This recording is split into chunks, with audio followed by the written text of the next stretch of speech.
Wait, you're sleeping there? While my brother and his wife are on a trip, I'm house sitting with my niece at my brother's house. As we discuss tomorrow's plans with excitement, my niece starts to open the closet door, seemingly ready for bed. Surprised, I watch her slide into the closet without hesitation. As I hurriedly grasp her arm, she looks up at me with a puzzled expression. I'm Lily. I am a 24-year-old housewife. I have a brother who is 5 years older than me. Having lost our parents, we've always been supportive of each other due to our close sibling bond. This hasn't changed even after we both got married. We still maintain a family-oriented relationship. While my husband's parents are nice, they live quite far away. A distance that requires a plane ride. Due to the long distance, something you'd typically need to fly to cover, it's not so easy to ask for his help. My brother and his wife had a shotgun wedding, but ever since his wife had a fallout with her parents, they've become estranged. Without any neighbors to turn to, we found comfort and ease in our mutually supportive relationship. Furthermore, both our families have been blessed with daughters.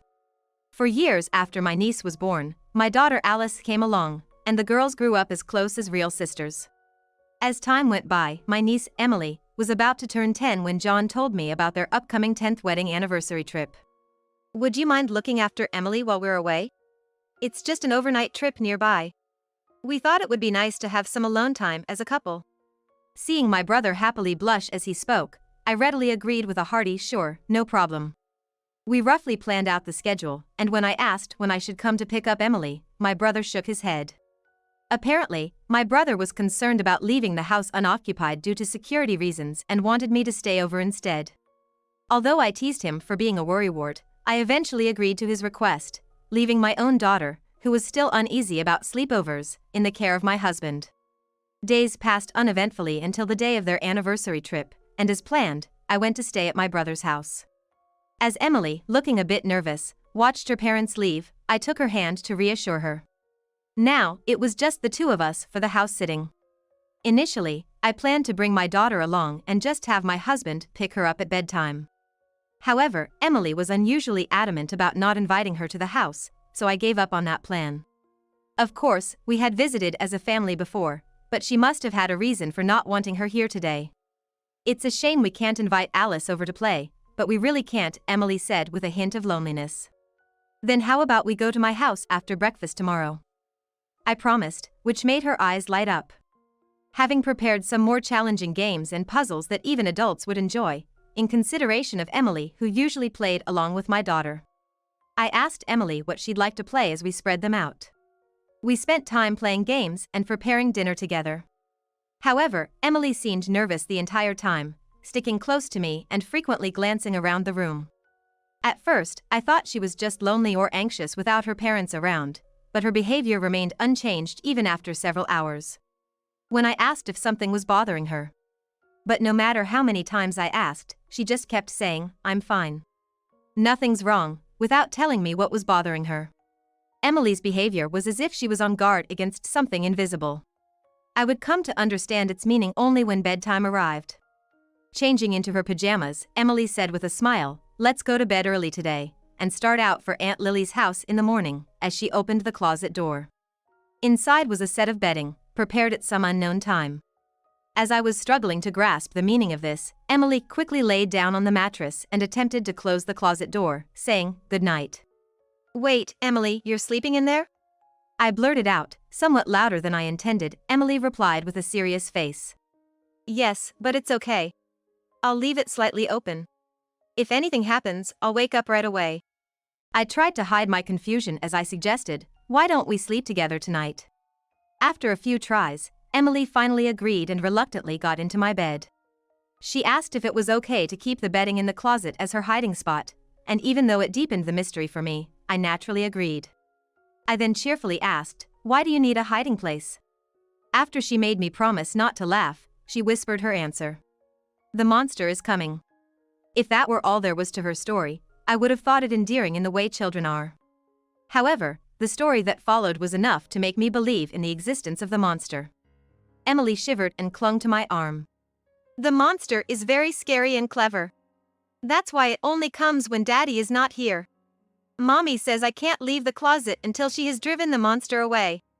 She always cries while she's driving it away. I tried to help her once, but it was too scary when it pounded on the closet door. Hugging the trembling Emily, I let out a sigh inside. This monster was probably real. It probably wasn't a ploy to get a night owl kid into bed. I was caught off guard by my sister-in-law's affair, and I didn't know what to do. If the monster was her lover, it wouldn't come to this house when she wasn't here. Still, Emily believes the monster comes on the days when her father isn't home. The evidence was that today, when my brother wasn't around, she kept asking not to invite my daughter over, and never left my side, always keeping an eye on the windows and the front door. Thinking of sweet Emily and my brother who trusts his wife made me angry at my sister-in-law, but I wanted to reassure Emily more than anything else. I squeezed her hand and smiled at her. It's okay because Aunt Lily is here today. The monster is smart, right? So, it might get scared and not come in because it sees a stranger. Also, your mom who's always targeted by the monster is with your dad today, so the monster can't approach her. Still not knowing the true identity of the monster, Emily's face remained clouded with anxiety, and as time passed, she began to fear the monster's imminent arrival. I managed to calm her down as she suggested hiding in the closet together by telling her she could talk to me about anything that bothered her about the monster. I hoped that by addressing each of her concerns one by one, Emily would eventually feel sleepy. However, after hearing another fact from Emily, I couldn't sit still and ended up rushing out of the house with her still in her pajamas. I quickly drove back home, explained the situation to my husband, and then he headed to my brother's house. I had my husband and his friends stay over there. Around 10 p.m. that day, when my husband and his friends had headed over to my brother's house, I received a call from my brother, who was on vacation, asking about Emily's condition. Did Emily go to bed? Forget about your husband and daughter and get some rest yourself. Make sure to lock the doors, okay? Good night. After asking about Emily, my brother's final words were to ensure I locked up and got some sleep. I was sternly told not to leave the house, and I struggled to keep my voice steady. After hanging up, I looked at Emily, who was sound asleep with my daughter and pledged to drive the monster away. The next morning my husband, who had stayed overnight at my brother's house, came back. My body trembled with fear and anger as he told me what happened last night. Relieved that my decision from yesterday had been the right one, I spent the rest of the day at home with Emily and my family, waiting for my brother and his wife to come pick her up. When my brother saw us, he was quick to question why Emily and I had left the house during the night.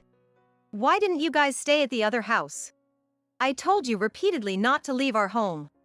What were you thinking, going back to your own place after agreeing not to? My brother's strong protest that I had broken my promise was met with a surge of discomfort. I coolly asked him how he knew we weren't home while he was on vacation. My brother then responded, I've given Emily a smartphone with a GPS function. His eyes were evasive as he answered. If that were true, then he wouldn't have insisted so persistently on the phone last night for us not to leave the house.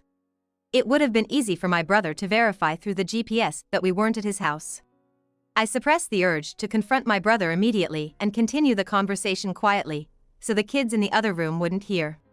By the way, late last night 2 unfamiliar men showed up at your place. Who were they? Why would they come to a house that should only have Emily and me in the middle of the night? Intruders came? I'm glad you're safe. My brother's voice was trembling. But it wasn't out of fear for the intruders or relief that his daughter was unharmed. His gaze darted around as if carefully selecting his words. Hey, about those guys. I pressed my brother further, demanding to know who the suspicious men were. But my sister-in-law cut me off. Perhaps to prevent more questioning, she loudly called Emily over, insisting they leave. As Emily, who had been playing in the other room, timidly showed her face, her mother forcefully took her hand. Suddenly, my brother also changed his demeanor, saying, I'm not forgiving you for this, but we're leaving for today. He started pushing Emily towards the door. My brother and his wife forcefully tried to take Emily, who clearly did not want to leave, back home with them. What? We're not done talking yet. I tried to stop them, but they just ignored me, not even bothering to look back. Emily, resisting her parents, reached out towards me. I quickly pulled her towards me, sheltering her behind my back. Hey! What do you think you're doing? My sister-in-law raised her voice in surprise, letting go of Emily's hand, but I kept Emily behind me, away from my brother and his wife. They spat aggressive words at us and rushed over, fueled by anger. My husband and I were determined not to let them take Emily and managed to force them out of the room. At the front door, waiting police officers swiftly apprehended my brother and his wife. The police tried to calm the disoriented couple, who were clearly not expecting this turn of events.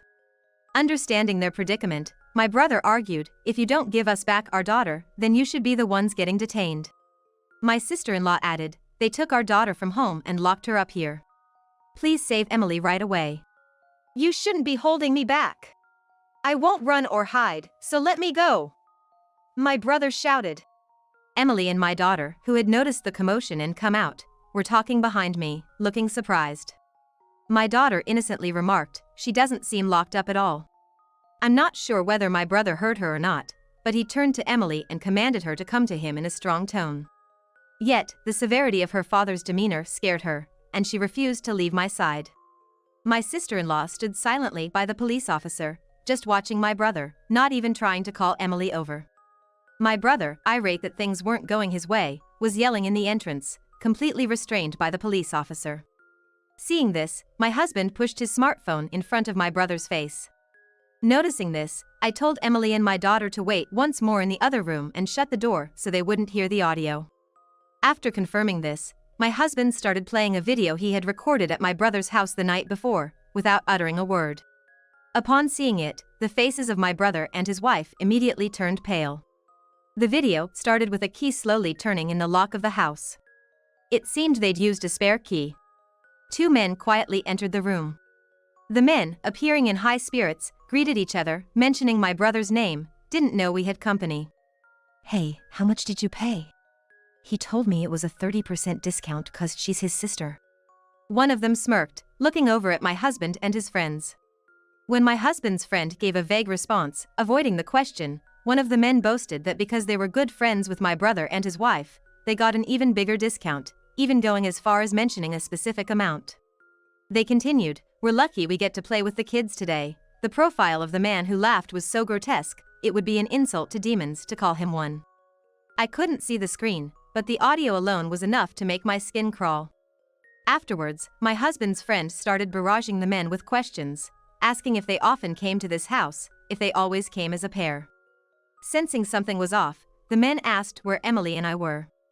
Seeing my husband's enraged expression as he responded, "They're not here," it seemed they finally realized the gravity of the situation. Realizing they weren't among friends here, the men quickly fled. Until the very end, they were either unaware of my husband's recording or deliberately didn't mention it. My brother, supposed to be their close acquaintance, seemed to have discovered the existence of the video for the first time and was shaking. My brother, now deathly pale, frantically stated, "I didn't know anything, I've been framed." I had thought until watching this video that my brother was uninvolved and that my sister-in-law was the mastermind behind everything. However, the video contained clear evidence of my brother offering up Emily and me. His ignorance won't convince anyone. My brother was taken away by the police, and my sister-in-law feigned ignorance of the situation. But the police officer, who had already heard Emily's testimony, asked her to accompany him because he had many questions to ask her. Thus, they ended up in custody together. At a later date, the police interrogated my brother and his wife, who ended up confessing everything and were subsequently arrested. It turns out my sister-in-law would lure men into their home on the nights my brother worked late shifts and receive money from them. Realizing there was a demand for children among certain groups, she carefully exploited Emily in a way that wouldn't run afoul of the law. Emily, who knew nothing and was trying to help her bullied mother, was photographed posing as she was told. The pictures were merely innocent photos of a child. Yet, my sister-in-law would go out of her way to take these simple photos with a disposable camera, develop them, and show them to her customers, inducing a bidding war, as though at an auction. What's more, she only lent out the photos, she never sold them. As despicable as this was, it should have had nothing to do with my husband and me. When my brother became aware of his wife's business, he didn't scold her or protect his daughter. Instead, unbelievably, he started gathering men to become customers. More staff meant more revenue. With such a simple mindset, my brother decided to involve me in the business. Of course, I would never agree to it if he simply asked me. So, my brother thought to force me to work and continued to threaten me by taking photos of the scene. And so, they carefully chose a day when the neighbors wouldn't be around and locked Emily and me in their house. They exchanged the spare key to their home for a large sum of money and went out of town for an overnight trip, just to prove they weren't involved. What my brother and his wife didn't expect was that Emily, who had always obeyed my sister-in-law without question, regretted telling me about the monsters to protect me. Emily didn't understand most of what was happening in the house, but she did understand that the monsters were targeting them. By telling me, she brought the hellish situation at my brother's house to light. That night, when I learned about Emily's predicament, I asked my husband to capture the image of these so-called monsters. They carelessly leaked a lot of information, so the police acted promptly when we reported it. We also reported it to Child Protective Services, making sure to protect Emily. When we told the police officer about my brother and his wife coming to our house, they were able to secure Emily from them. My brother and his wife were arrested on serious charges such as child welfare law violations and violations of laws preventing child exploitation. Despite being first-time offenders, they could not avoid imprisonment. The photos of a child they had been taking over several years were considered highly malicious. Once an image is leaked on the internet, it can never be erased. I was shocked when the police told me this, but fortunately, my sister-in-law had not digitized or sold Emily's photos, and they were securely stored, preventing any leakage. I don't understand how my brother, who had been kind and reliable to me, could have become such a terrible person. We had been helping each other out as usual until then. The fact that I didn't notice this distortion scares me. Anyway, I want them to face what they've done. Following the arrest of my brother and his wife, the so-called monsters were also brought in for questioning by the police. They apparently argued their innocence, claiming that because their plans had not been successful, they weren't guilty. However, it seems that the discovery of someone else's child's photographs at their residence, and their involvement in other criminal acts confessed by my brother and his wife during their interrogations, led to them also being arrested on multiple charges. After we took care of the monsters lurking in our lives, we went to the Child Protective Services to inquire about Emily's situation. Her parents were arrested, leaving her without anyone to care for her. In fact, they were unfit to be guardians in the first place, so custody of Emily was taken away from my brother and his wife.